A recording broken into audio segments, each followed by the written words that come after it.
how do you patch that leak? Okay, but if you don't know where you're leaking the points, you can't do that. And some of it is obvious. Lots of times it's a little subtle, right? So sometimes your best athlete out there who is doing a good job is actually losing points for you. Okay. Okay, so this is a really, really important set of numbers, and while it may seem kind of esoteric, side-out efficiency is one of the key hallmarks of sort of novice play or elite play, right? And we talked about what a side-out efficiency is, right? So that's how long it takes you to get the ball back when you're receiving the ball. Okay, so do you get it back immediately? That's 100% side-out efficiency. Does it take you 2 tries? That's 50%. Or is it someplace in between, right? And so if you look at this sort of mix, the way to think about it is a distribution curve. And elite play is way out there at the edge, right? And those guys are way up high, like 66 to 70% side out. Okay, which means that at 66, it's basically 3 serves, they side out twice. Okay, so more than half the time they will side out. If you don't serve tough, they're going to have the advantage. Look at that, they're coming in. All right, so as you move this way, right, you get into normal human beings, the rest of us, okay? And middle of the pack is kind of middle of the pack, all right? Now, there's a high likelihood that you might be like kind of over here, right, depending on the level of play. So you're going to realize that, getting out to this side gets harder and harder because it requires more precision in your passing and your ball control. But the problem is, it's an unfair arms race because serving always exceeds passing until college. Okay, and all of a sudden at college level, the passing gets good enough that you can stop the bleed. Okay? But up until that point, and particularly at younger levels of play, you have that, well, Megan's on her 12th serve now, right? So that's kind of the nature of the game, and as it gets better, those types of streaks kind of start to go away. Okay? All right, so when you don't make a perfect pass, it's instantly considered out of system. Okay, so out of system definitionally means you cannot run a fast, quick ball to the middle hitter. Right, when you're in system, you can do anything you want. The setter has basically 3-hitter option, and they can go fast to any spot. Out of system means that it's something else. And out of system can be like sort of out of system to out of control. Okay, so anything in that range, and again, a lot of your passing numbers will determine how out of system you are. All right?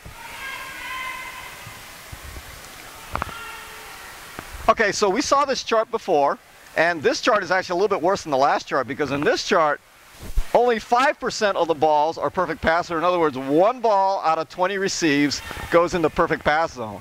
Okay, and a lot of balls are behind the 10-foot line. Right? So this is a very, very important thing to keep track of in your team because it will tell you how you need to practice. Okay? So when you do serve-receive practices and then you want to transition to hitting, think about what that looks like so that when you practice hitting, this kind of shot stuff, be careful. And I'll describe that in the next shot here. Okay, so this is about what do you deliberately do, right? Do you deliberately bump the ball over your head? We practiced this a little bit, right? Right? Do you set from behind the 10-foot line so you throw the ball back here? Okay, to your setter, or anybody else who's going to set, right? Do you hit from behind the 10-foot line? Okay, versus right at the net, right? Do you practice chasing balls off the court? Okay, we already did that, right? Third ball, okay? Either deep or outside the court to the opponent's court, right? So, practice hitting the third ball from out here to over there. That's a long distance and a lot more control required, right? But it's a great skill to have because you're going to use that a lot, okay? And the reality is most people don't deliberately practice this. It may happen as a result of scrimmaging, but typically it's not a trained activity. Okay, so if you just do this much, it will make a huge difference because this is where the game will reside for you. It is not a perfect game. It's much less than that. Okay, so this is the typical hitting drill, right? You guys have seen this, right? Coach does this, right? 3 lines, maybe 2 lines. Setter's right at the net, setting ball after ball after ball. Guess what? Right? Setter's going to see that ball occasionally during a game. So why is she practicing that all the time? Right? And why are they hitting from there? Because I guarantee you, when the set comes down the net as a hitter, you have the net and the ball, and that's a lot of background perspective to look at. It's very different when all of a sudden the net's here and the ball's coming from here at this angle. Okay? Because you train, remember specificity, right? That says that you train exactly what's going to happen. And unfortunately, if you're doing this all the time, that's a very different ball to judge than one that's coming from back here. And the problem with the ball from back here is you can't see the court, right? Because you're looking back into the court. And then, oh, there's the net. Rather than net, net, net, net, net, net, more net, right? So it's really, really important. And I'll tell you, even at upper levels of play, when the ball gets set from back here, the reliability of that hitter up here goes down dramatically because they just don't practice this enough. All the hitting drills, you know, warm-ups are all beautiful passes at the net, right? So this is the problem with this ungame-like, you know, practice. It's called in-system practice, okay? And that's not what you're playing. You're playing out-of-system volleyball, right? So, you know, I'm guilty of this, and there are times when you want to do this just because the other rule is you got to get success, right? So if you're doing all these complicated, hard-to-do things, then maybe your success rate goes down, so you have to control it a little bit more, right? So that's one of the reasons why coaches like to have these perfectly controlled balls, you know, going up to the setters and such. But you really have to think of this entire game as controlled chaos. If you have that in your mind, then you have a little bit better sort of view of what game-like really means. Okay? Okay, so we're going to do a little volleyball now. Come on in. And so you guys know all this stuff, right, from the last 2 days. So, you know, we want to have objectives, a scoring structure, right, so that we know how to get going here, right? And then we'll talk more about this as we go on. The stuff in red is super important, okay? So the issue here is, right, if you haven't practiced a specific skill, don't expect it to happen during the game. And coaches expect these kinds of things all the time. They expect miracles. Like the kid running off the court, putting the ball up like this, and saying, you know, you can do it, and then you're disappointed when they don't do it. When's the last time the kid practiced that shot? Maybe never, maybe once or twice, right? Out of the, you know, 5,000 touches they had 2 balls that went out that way at practice, okay? So it's your job to make sure that those 5,000 touches are mostly like chaotic and out back here, because that's where the action's going to be, right? So make sure your practices reflect the true game, not the idealized fairyland game that you have in your mind, okay? So really remember like what happened last time and think about how that translates to what you're going to do on the court. All right? Okay, so we'll do some of these right now, but before we do that, what are we going to do first? The shuttle, right? Okay, so let's pull the chair out and let's create 2 lines, and let's line up with each other and start our shuttle. Okay? Split up. Let's have 2 groups, one on the right side, one on the left side, on both sides, and we'll start a shuttle. You guys know what you're doing already, most of you, so let's get going here. Good. Jump in. Yep.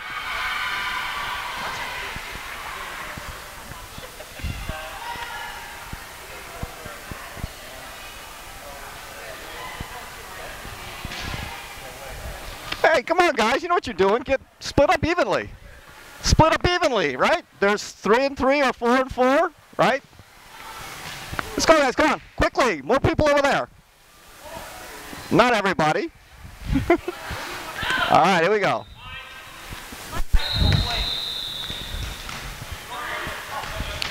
We need more people on this side. You're going to switch sides.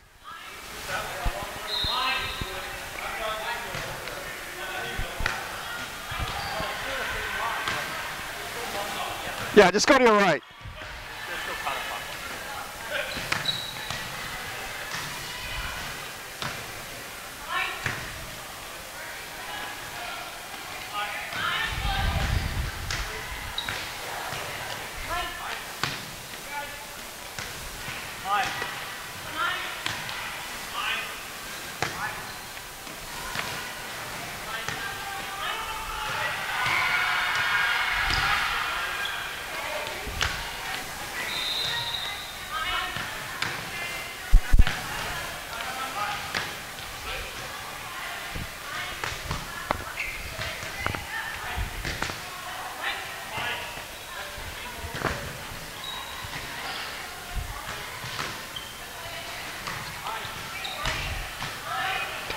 Okay,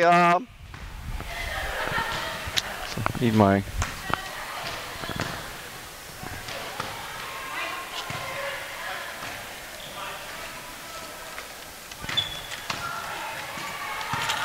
Alright, where's my whistle? Shit, where's my whistle?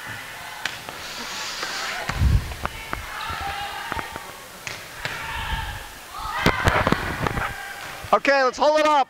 Hold it up. Hold it up. Okay, I'm sure you're nice and warm now. So we're going to do the version of this that's a little bit harder. It's called the 180 shuttle. And you can do it two ways. And pick the one that's easier for you, just for ball control's sake. When the ball comes over, right, you can either set or bump it, but put it straight up. Rotate 180. Turn it over. Same person, right? To yourself. Set to yourself, right? Set to yourself. Bump it over, because we want to get good at this shot, all right? Because it's super important. All right, let's go. No. It's a shuttle. Right, there you go. Up and over. Nice. Yeah, excellent. Up and over. Up. Good job. Good job. Good job. Nice. Okay, it's okay. It's good. It's good. Fun drill. Yeah, it's a little dizzying. All right, keep going. So, again, this is not a beginner's drill, okay? This is hard. It's very hard. See, like we got an expert over there. He's gonna have a hard time. Yes, it's not. So don't be shy about using your hands. All right, so don't be shy about your hands, okay? Don't be shy about using your hands. You don't have to bump the first ball. You get more control with your hands, so use your hands. Like that, see? Much easier. First ball, there you go. Give yourself room now. Don't stand next to the other person. Ooh, you could have got that one over the head. It's that crazy play. All right, hold it up. Hold it up. Come on in. Let's do a quick check about sort of improvement on drills. This should be a habit of yours to check in with the players and get suggestions. So what aspect of this would help improve the drill?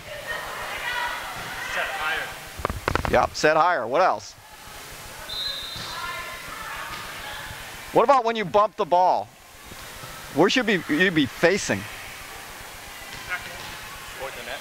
Yeah, you should be facing right to the wall, right? So you're not like this, you're not like this, right? Looking straight at the wall, squared, right? With the net, right? Try to get to this position, because if you get like this, where's it gonna go? Up that way, okay? Now, the counter to it is the person on the other side, right? If you see me standing like this, where are you gonna stand? Over there, okay? Do a read, right? So get over there and get ahead of the game, okay? So little things are important, and they're all good things, because this is how we're gonna train and learn to get better ball control, right? So talk to your team, help explain a little bit, and the more they internalize and come up with solutions, the better off they're gonna be, because you want them to self-coach. The faster they self-coach, the faster they self-correct, right? Okay? All right, let's do our next drill.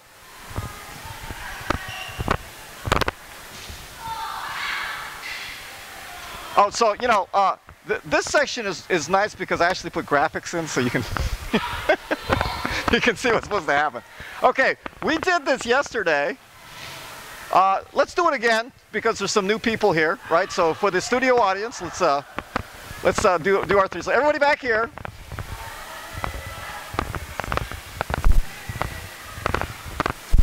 And let's have our first three people lie down. You know how to do this, right? Most of you were already here last night, right? So it's 3 hits to get the ball over there, right? Here we go. Okay, so what's an improvement? Yeah, but there's like no conversation here, okay? right? Conversation, right? Let's communicate, okay?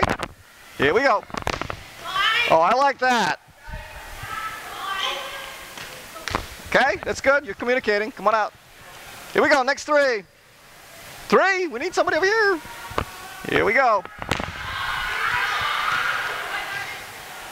Nice. Good job. All right. Here we go. Next.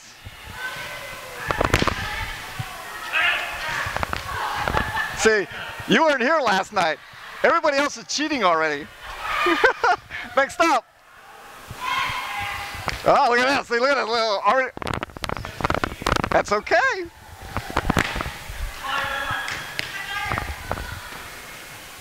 All right. Yep. Good to know. That's good to know. Nice call. Nice set. Good set. All right. Good job. Next three. Here we go. Nice bump. Good play.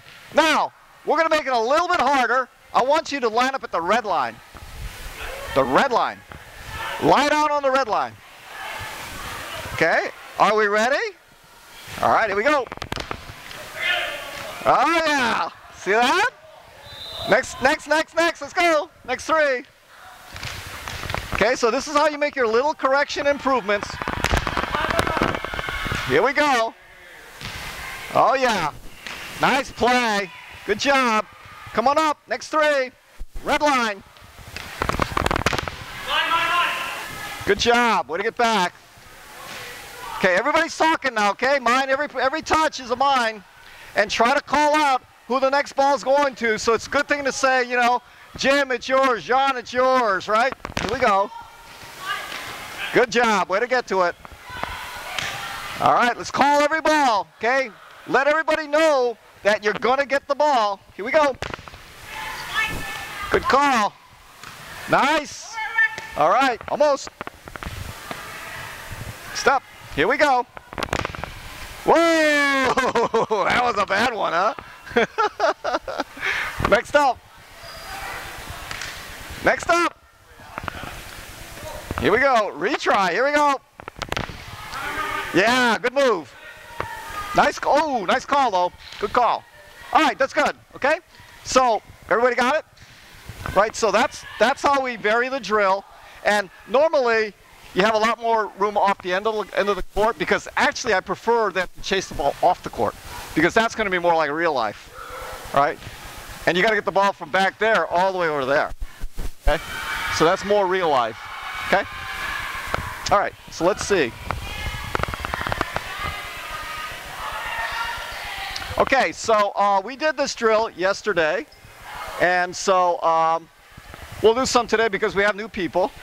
So the deep two, let's start with the folks who know how to do it. Let's create two lines, right? A center, and then everybody else behind. And we'll get some balls out.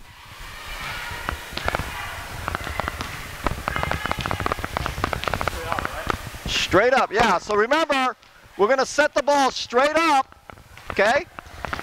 And then the key is the setter shags, right? All right, let's go. Setter shags, here we go.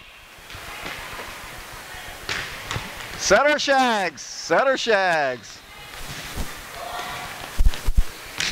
Nice job, everybody.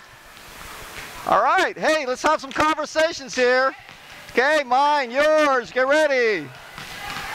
Let's talk, guys. Come on. Good try, here we go. Oh, whoa. Setter shags.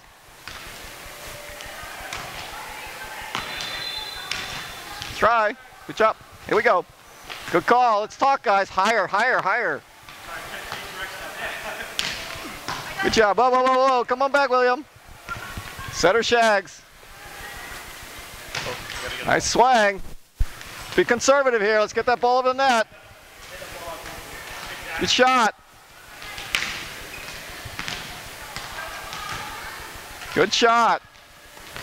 Let's talk, guys. Awfully quiet here. Setter shags. So hard. Fight that instinct. All right, good. Okay, let's get the balls in. Get the balls in. Okay. Hey, nice job. All right, so that's another good one. Okay, like real life, we're attacking from back there, right? Where most of the balls are going to reside. Okay, let's get to another one here. Okay, got the picture. Hello. What happened? Running that drill with like bumping, so instead of setting and hitting, just bump and bump, bump and bump. You know, like a deep double bump type thing. In case their skill set isn't. Yeah, absolutely, absolutely. Yeah, you again, right?